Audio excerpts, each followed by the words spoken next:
For this portion of the class, we're also going to be using a rubber band. Walk the hands forward. Take the knee close to the hands.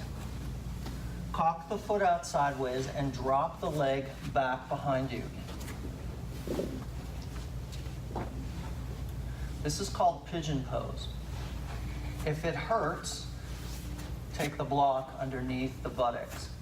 We're going to walk down toward the forearms, and the closer you can get your head and arms to the floor, the more you'll feel a stretch in the pocket of the hip, all the way from the knee up into the hip bones.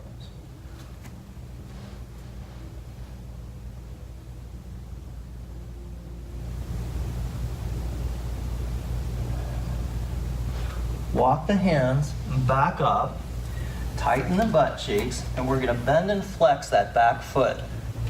Bend and flex and release. Bend and flex, release. Bend and flex, release.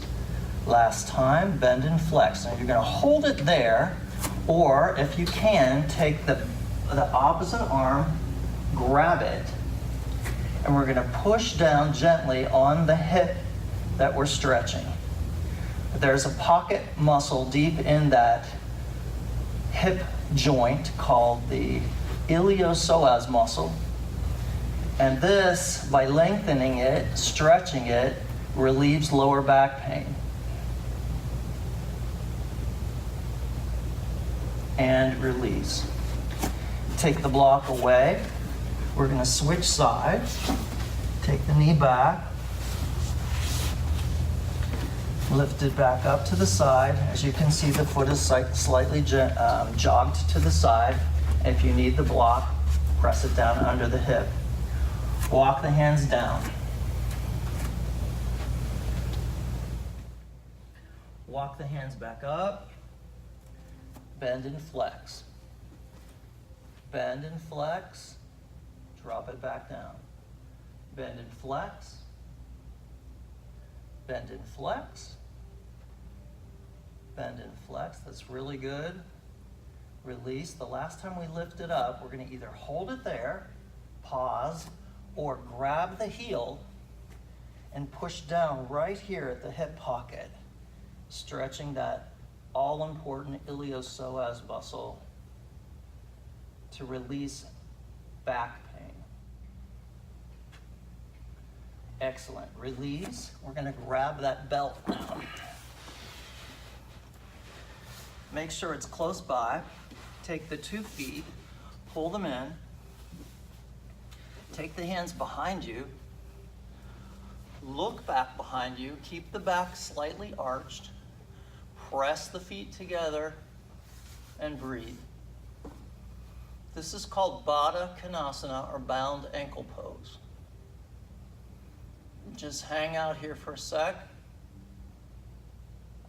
Now we're going to round the shoulders, round the back, let the feet out a little farther, grab the heels, take the forearms against the knees, and just allow the body to make a nice C curve, head to feet if you can. Excellent. Take that belt now, if you have one, or you could use an old tie.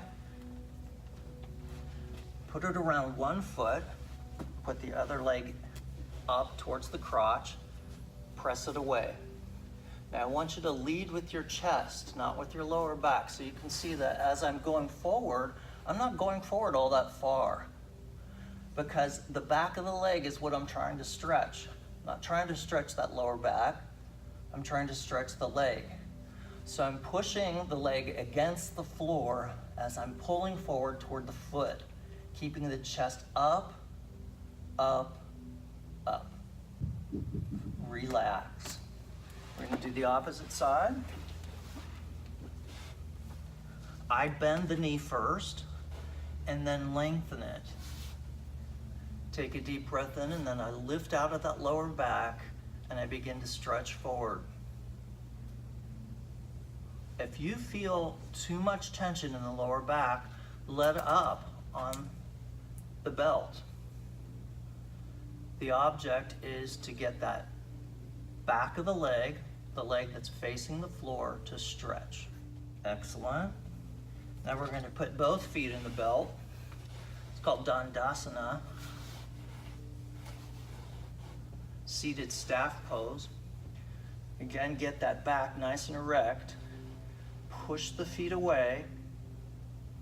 If you can get the hands to come back towards you and hold them there, we're also going to be using the side muscles, the lats, to hold yourself in place. Release the belt, pull forward, stretch, and then press the belt back. Now we're going to gently roll onto the floor, one vertebra at a time. You might have to loosen the belt. Grab that belt tightly. Lift the legs above you. Get that lower back on the floor.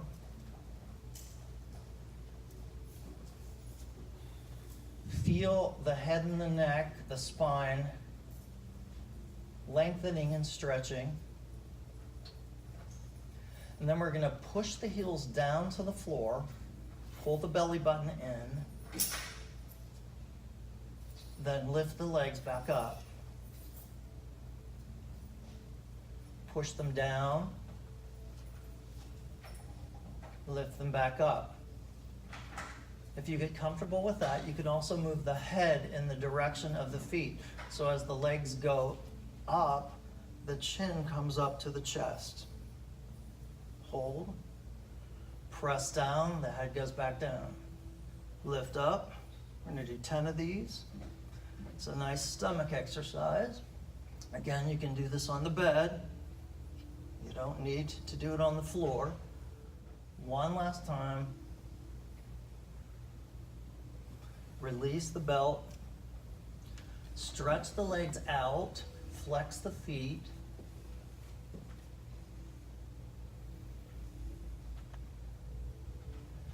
Bend the knees and put them right by your butt cheeks.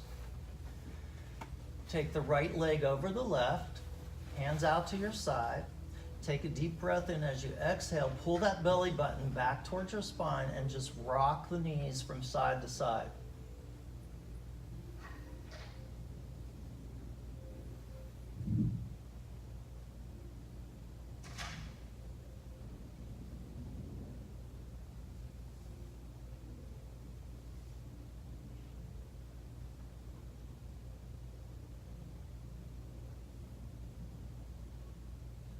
Switch legs.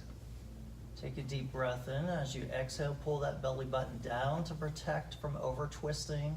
Hold it down.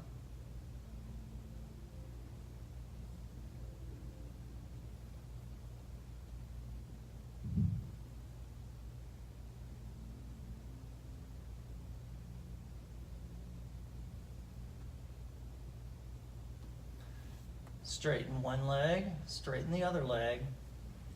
Take the palms facing the ceiling. This is the time of the class where you'll be closing your eyes and reflecting on the class. Reflecting on allowing your mind and your body to release even farther. As you've gotten in touch with the different parts of your body, it's time to relax them now and let the good muscle work that you've done integrate into your mind and body. And it takes rest for that to happen. You'll notice as you let go of your last conscious breath that the body breathes on its own volition.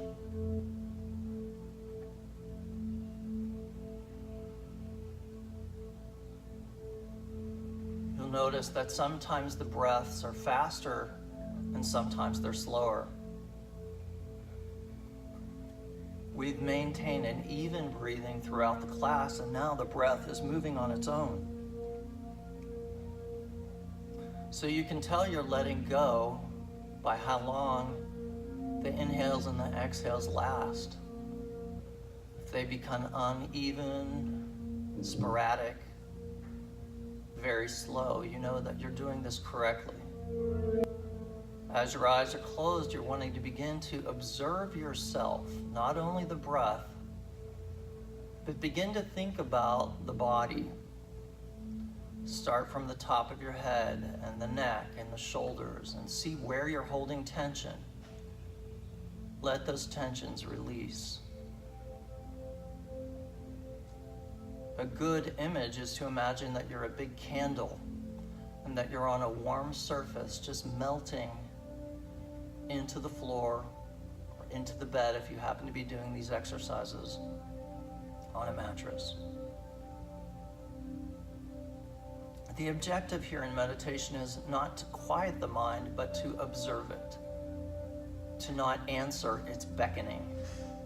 No matter what thoughts are going through your mind, if you just simply listen to them instead of answering them. I like to imagine myself filled with light, golden light. And anywhere in my body that I'm feeling tightness or sickness or illness, I'm imagining that light emboldening, burning away all negativity, all illness.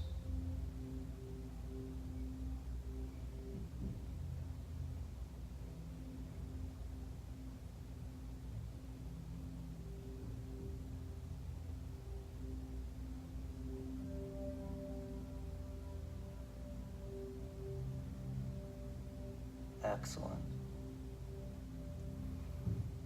Then we're going to begin to take conscious breaths back in. And as we do so, I want you to become aware of the breath again and aware of your body. I want you to roll onto your side, taking your head onto your arm and curling the knees up into a fetal position.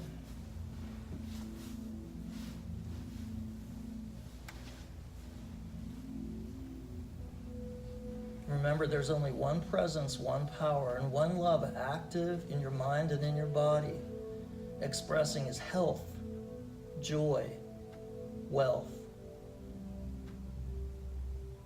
compassion, truth, and wisdom. When you're ready, you're going to come back to a seated position using your arms. Don't be afraid to use your arms. You don't have to use your back to get up. Come back to a seated position and we'll do our final pose. The word is namaste. It means God in me honors God in you. Before we do that, we're going to say something called the prayer of protection. I'll say it first and you can repeat it after me. The light of God surrounds us. The love of God enfolds us. The power of God protects us. The presence of God watches over us. Wherever we are, God is, and all is well. And then we say the word namaste and bow our bodies. Hands to the forehead, chin, chest. Say together, namaste. Thank you for joining me. Please read the rest of this panel and comment and become one of the people who's part of our destiny here in finding authentic you by joining us and signing on to our channel. Thank you.